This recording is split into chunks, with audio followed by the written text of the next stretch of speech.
Hey guys and welcome back to the channel. So ఈ రోజు వీడియోలో మీరు ఆల్రెడీ thumbnail అయితే చూశారు కదా. సో దాని గురించి ఇవాళైతే మనం డిస్కస్ చేసుకోబోతున్నాము.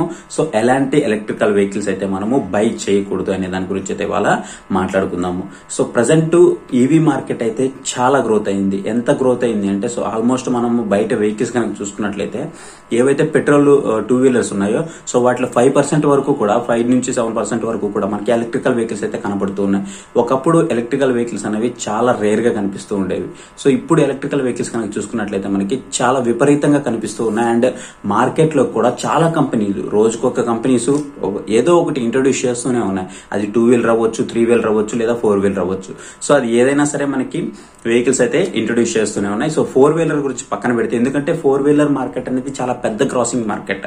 సో ఆ మార్కెట్ లో మనకి చాలా కంపెనీస్ ముందుకు రావడానికి అనేవి భయపడతాయి కాబట్టి సో అంత పెద్ద పెద్ద కంపెనీస్ దాటుకొని అయితే రాలేవు. సో 4 వీలర్ మార్కెట్ తీసి పక్కన పెడితే సో ఆ తర్వాత మనకి 3 వీలర్ మార్కెట్ ఉంది. 3 వీలర్ మార్కెట్ లో కూడా ఫ్రాడ్స్ జరుగుతున్నాయి. బట్ దాన్ని కూడా కొంచెం తీసి పక్కన పెడదాం, ఎందుకంటే మనం ఇప్పుడు 2 వీలర్స్ గురించి అయితే మాట్లాడుకుంటున్నాం కాబట్టి. పోతే 2 వీలర్స్ వచ్చేసి నాకు చాలా మంది అడుగుతూ ఉంటారు నన్ను, అన్న నేను ఒక 40 కిలోమీటర్స్ రేంజ్ వెళ్ళాలి, ఒక 30 కిలోమీటర్స్ రేంజ్ వెళ్ళాలి, అండ్ కొంతమంది అయితే నేను జిమ్ కోసం వెళ్ళాలి, అండ్ కొంతమంది పార్క్ కోసం వెళ్ళాలి, అండ్ జస్ట్ ఊరికి అలా వెళ్తూ ఉంటాను. ఆ టైంలో నాకు పెట్రోల్ బాగా తప్పుకోవడానికి నేను ఎలక్ట్రికల్ వెహికల్ అయితే చూస్ చేసుకుందాం అనుకుంటున్నాను. అండ్ పెట్రోల్ ప్రైసెస్ కూడా ఇంకా పెరుగుతూనే ఉన్నాయి, కానీ తగ్గే పరిస్థితి అయితే కనిపించట్లేదు. సో అందుకోసం నాకు ఒక మంచి ఎలక్ట్రికల్ వెహికల్ సజెస్ట్ చేయ బ్రదర్ అని అయితే అడుగుతూ ఉంటారు. నేను రివ్యూస్కి వెళ్ళినప్పుడు అడుగుతూ ఉంటారు, జనరల్ గా ఇన్స్టాగ్రామ్ లో అడుగుతుంటారు, కొంతమంది కామెంట్ సెక్షన్ లో కూడా మీరు చూస్తూనే ఉంటారు, ఇలా అడుగుతూ ఉంటారు అనమాట. సో అప్పుడు ఏమిటి అంటే సో నేను వాళ్ళకి ఒకటే సజెస్ట్ చేస్తూ ఉంటాను. ప్రజెంట్ వచ్చేసి మార్కెట్ లో మనకి 2 రకాల ఎలక్ట్రికల్ వెహికల్స్ ఉన్నాయి. 2 రకాలని ఎందుకు అంటున్నానంటే, ఒకటి వచ్చేసి రిజిస్టర్డ్ మోడల్, రెండు వచ్చేసి మనకి non registered model. So registered model అనేది తీసుకుని సైడ్ పక్కన పెడితే నాన్ రిజిస్టర్డ్ మోడల్స్ ఉన్నాయి. సో నాన్ రిజిస్టర్డ్ మోడల్స్ ఎవరైతే తీసుకుంటున్నారో సో వాళ్ళు ఫస్ట్ ఒక్క విషయం అయితే గమనించుకోండి. సో ఫస్ట్ ఆఫ్ ఆల్ మనకి నాన్ రిజిస్టర్డ్ మోడల్స్ అనేది ఒక పెద్ద scam. So non registered models అనేవి పెద్ద స్కామ్. ఎందుకోసం అనేది నేను మీకు ఇప్పుడు ఈ వీడియోలో చెప్తాను చూడండి. దాదాపు 1.5 kWh బ్యాటరీ కంటే తక్కువ ఉండేటువంటి ఏవైతే వెహికల్స్ ఉన్నాయో అవన్నీ కూడా దాదాపు నాన్ రిజిస్టర్డ్ వెహికల్స్ లో మనకి చాలా రకాలు ఉన్నాయి. ఏవేవో రోజుకొక కొత్త కంపెనీ అయితే మన ముందుకు వస్తూనే ఉంది, ఏదో ఒక ఎలక్ట్రికల్ వెహికల్ అయితే తీసుకొస్తూ ఉంది. అండ్ మేజర్ గా వీటి పార్ట్స్ కనుక చూసుకున్నట్లయితే ఏవైతే బాడీ పార్ట్స్ ఉన్నాయో సో ఆ యాక్సెసరీస్ అన్ని కూడా మనకి మేడ్ ఇన్ తైవాన్ అనమాట. సో తైవాన్ నుంచి మనకి ఏ విధంగా ఒక బాడీ అనేది ఒక బ్లూ ప్రింట్స్ ఉంటాయన్నమాట వాళ్ళ దగ్గర. సో ఆ బ్లూ ప్రింట్స్ ప్రకారం లేదా మనం పంపించినా సరే, లేదంటే వాళ్ళ దగ్గర ఉన్న బ్లూ ప్రింట్స్ అయినా సరే మనం ఆర్డర్ ఇస్తే వాళ్ళు తైవాన్ లో మనకి అక్కడి నుంచి అయితే డెలివరీ చేస్తారు అనమాట. సో మనకి దాదాపుగా చాలా కంపెనీస్ ఏవైతే కొత్త కొత్తగా వస్తున్నాయో ఎలక్ట్రికల్ కంపెనీస్ అవన్నీ కూడా మనకి తైవాన్ నుంచి ఇంపోర్ట్ చేసుకున్నటువంటి స్పేర్ పార్ట్స్ అనమాట. సో వాటిని తీసుకొచ్చి ఇక్కడ మేడ్ ఇన్ ఇండియాగా ప్రమోట్ చేస్తూ వాటిని ఇక్కడ అసెంబుల్ చేస్తారనమాట. అక్కడైతే అసెంబుల్ చేయరు, అక్కడి నుంచి పార్ట్స్ మాత్రమే తీసుకుంటారు, ఇక్కడ అసెంబుల్ చేస్తున్నారు. సో అసెంబుల్ చేసేసి అండ్ ఏవైతే మనకి ఇంతకు ముందు లెడ్ యాసిడ్ బ్యాటరీస్ ఉన్నాయో సో ఆ లెడ్ యాసిడ్ బ్యాటరీస్ తో దాని వల్ల అమ్ముడుపోని ఏవైతే ఎలక్ట్రికల్ వెహికల్స్ ఉన్నాయో అవి కూడా తీసుకొచ్చేస్తున్నారు అనమాట మార్కెట్ లోకి. వితౌట్ బ్యాటరీ కింద అవి తీసుకొచ్చేస్తున్నారు. అండ్ ఇప్పుడు మనకి లిథియం అయాన్ బ్యాటరీ టెక్నాలజీ వచ్చింది కదా. సో ఆ లిథియం అయాన్ బ్యాటరీస్ లో ఏవైతే తక్కువ ప్రైజెస్ ఉంటాయో, లైక్ మనకి 1.5 kWh కంటే తక్కువ ఉండేటువంటి, లేదంటే 1.2 kWh, 1.3 kWh, లేదంటే 1.4 kWh బ్యాటరీస్ ఉంటాయి కదా. లైక్ మనకి 40 kilometres range, 30 kilometres range, 50 kilometres range వచ్చేటువంటి non registered electrical vehicles. So ఆ ఎలక్ట్రికల్ వెహికల్స్ యొక్క బ్యాటరీస్ అనేవి తీసుకొచ్చి దీనికి ఫిక్స్ చేస్తున్నారు. సో ఫిక్స్ చేసి దీన్ని అయితే సేల్ చేస్తున్నారు అనమాట. సో యాక్చువల్ గా అయితే అది దేనికి పనికి రానటువంటి ఒక ఎలక్ట్రికల్ వెహికల్. సో ఇప్పుడు దాన్ని ఏం చేస్తున్నారంటే వాళ్ళు బయట నుంచి ఒక మార్కెట్ లో నుంచి లైక్ ఢిల్లీ కావచ్చు, ఇప్పుడు రీసెంట్ గా మనకి నాకు తెలిసిన ఇన్ఫర్మేషన్ ప్రకారం హైదరాబాద్ లో కూడా మనకి బ్యాటరీస్ అనేవి చాలా వరకు ఏవైతే ప్రైవేట్ కంపెనీకి సంబంధించినటువంటి బ్యాటరీస్ ఉన్నాయో సో అవన్నీ కూడా చిన్న చిన్న కంపెనీస్ వాళ్ళు మ్యానుఫ్యాక్చరింగ్ ఓన్ గా తయారు చేసుకుంటున్నారు అనమాట. సో వాటి ప్రైస్ అనేది చాలా చాలా చాలా తక్కువ ఉంటుంది. బట్ వీళ్ళు ఏదైతే మనకి తైవాన్ నుంచి ఇంపోర్ట్ చేసుకున్నటువంటి స్పేర్ పార్ట్స్ ఉన్నాయో బాడీ పార్ట్స్, ఆ బాడీ పార్ట్స్ అన్నిటినీ కూడా ఇక్కడ అసెంబుల్ చేస్తున్నారు. సో అసెంబుల్ చేసేసి ఒక వెహికల్ కింద అయితే కన్వర్ట్ చేస్తున్నారు. సో కన్వర్ట్ చేయడం వల్ల ఏమవుతుంది అంటే సో వెహికల్ యొక్క ఏదైతే పీరియడ్ ఉంటుందో లైఫ్ టైం, లైక్ మనకి వారంటీ అంటాం కదా. సో ఆ వారంటీ అనేది సో ఒకసారి మనం వెహికల్ కొంటాము, జనరల్ గా మనం ప్రొసీజర్కి వెళ్దాము. సో ప్రొసీజర్కి వెళ్తే ఏదైనా మనం ఒక నాన్ రిజిస్టర్డ్ ఎలక్ట్రికల్ వెహికల్ తీసుకున్నాం అనుకోండి. సో తీసుకున్నప్పుడు కూడా ఏమవుతుంది అంటే వెంటనే ఆ వెహికల్ కి మనకి ఇంకా ఎటువంటి సంబంధం ఉండదన్నమాట. సో ఎవరైతే మనకు సర్వీస్ ఇస్తారో సో సర్వీస్ మాత్రమే ఇస్తారు. అది కొంతమంది సర్వీస్ ఇవ్వచ్చు, సర్వీస్ ఇవ్వకపోవచ్చు. అండ్ నేను చెప్పే ఒక విషయం గుర్తుంచుకోండి, ఎప్పుడైనా సరే మీరు ఎలక్ట్రికల్ వెహికల్ కొనాలి అనుకుంటే మీకు సర్వీసు ఇవ్వగలడా లేదా అనేది ఫస్ట్ ఆఫ్ ఆల్ చూసుకోండి. అతను మీకు తెలిసిన వాడా, ఒకవేళ తెలియకపోయినా సరే నెల్లూరులో, ఇప్పుడు నేను ఎగ్జాంపుల్ నేను నెల్లూరులో ఉన్నాను.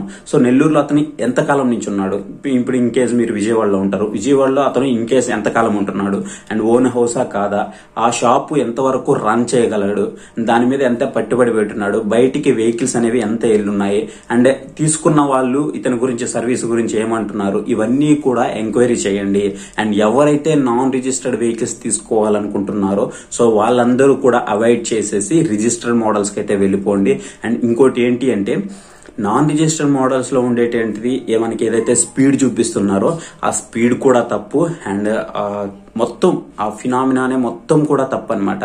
అండ్ ఇంకోటి ఏంటి అంటే ఇన్ కేస్ మనం ఎప్పుడైతే ఒక 60 కిలోమీటర్స్ రేంజ్ వస్తున్నటువంటి ఒక ఎలక్ట్రికల్ వెహికల్ తీసుకున్నాము అనుకోండి, ఆఫ్టర్ 4 months అవ్వచ్చు, లేదంటే 3 months అవ్వచ్చు, లేదంటే 6 months అవ్వచ్చు, మనకి వాడిచ్చినటువంటి 60 కిలోమీటర్లు లేదా 50 కిలోమీటర్ల రేంజ్ ఏదైతే ఉందో అది మనకి ఘోరంగా తగ్గిపోయి 30కి 40కి అయితే వచ్చేస్తుంది.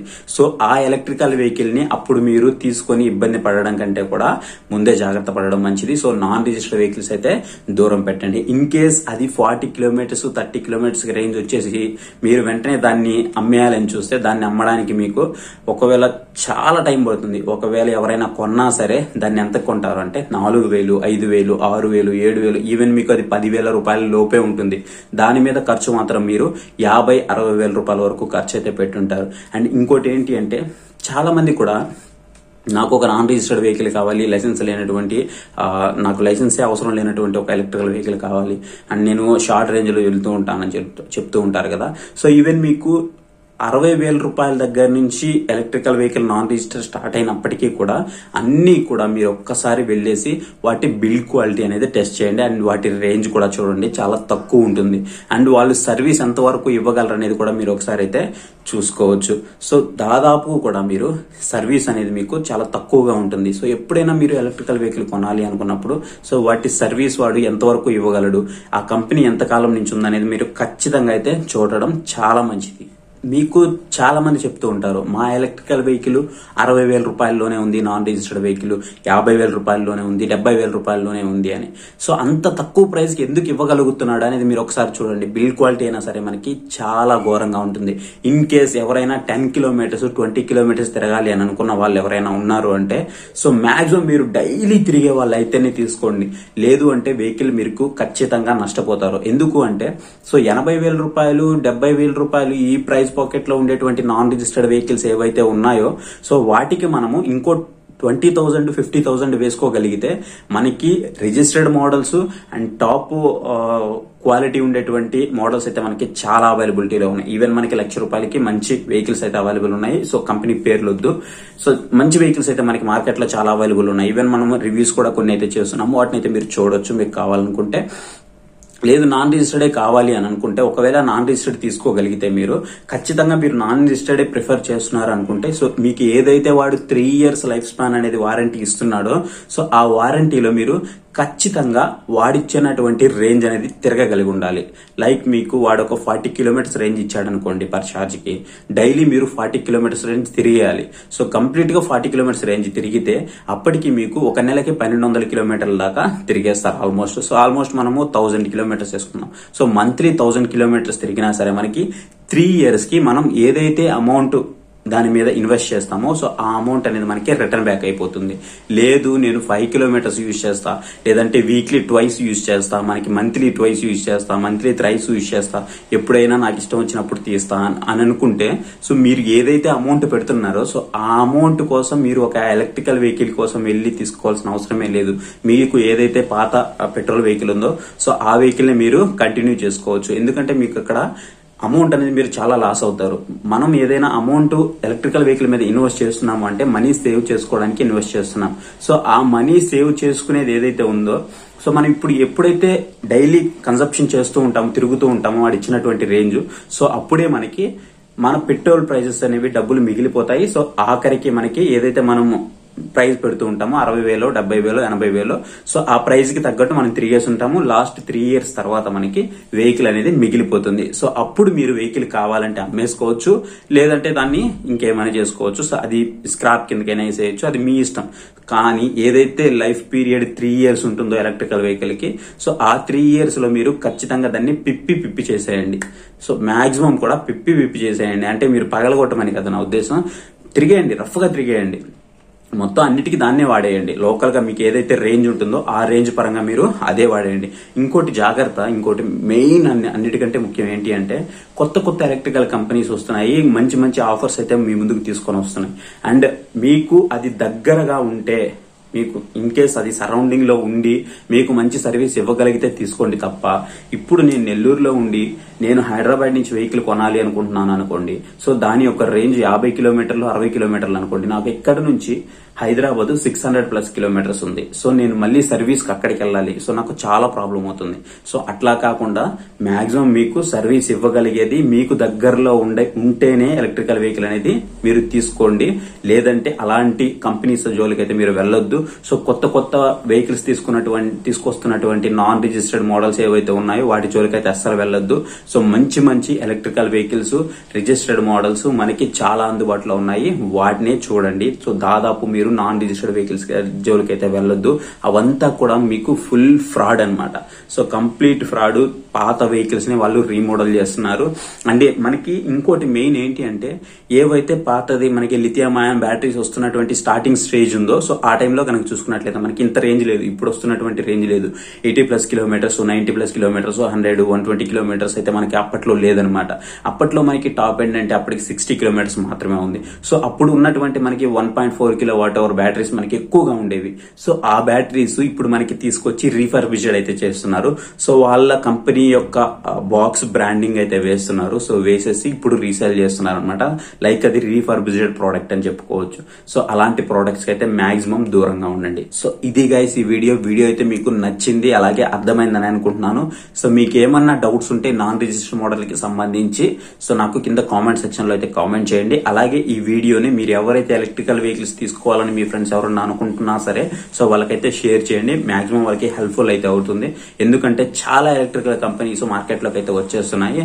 సో దాని ద్వారా మనం చాలా అమౌంట్ అయితే లాస్ అయిపోతున్నాము. సో డబ్బులు అయితే ఎవరికి ఊరికే రావు కాబట్టి సో అవేర్ గా ఉండండి. చాలా కంపెనీస్ వస్తున్నాయి. రాబోయే రోజుల్లో ఇంకా మనకి ఎలక్ట్రికల్ వెహికల్ ప్రైసెస్ పెరుగుతాయి అండ్ పెట్రోల్ ప్రైసెస్ కూడా పెరిగే ఛాన్స్ ఉంది. లైక్ ఇప్పుడు వార్ జరుగుతుంది కదా, సో ఆ వార్ కూడా మాక్సిమం తగ్గే ఛాన్స్ అయితే ఉంది. ఒక 2-3 days లోనే మాక్సిమం తగ్గే ఛాన్స్ అయితే కనిపిస్తూ ఉంది. కాబట్టి సో మాక్సిమం మనకి పెట్రోల్ ప్రైసెస్ కూడా ప్రెసెంట్ అయితే పెరగడానికి సిద్ధంగా ఉన్నాయి. కాబట్టి సో ప్రైసెస్ కూడా పెరుగుతాయి ఎలక్ట్రికల్ వెహికల్స్. సో బివేర్ అన్నమాట.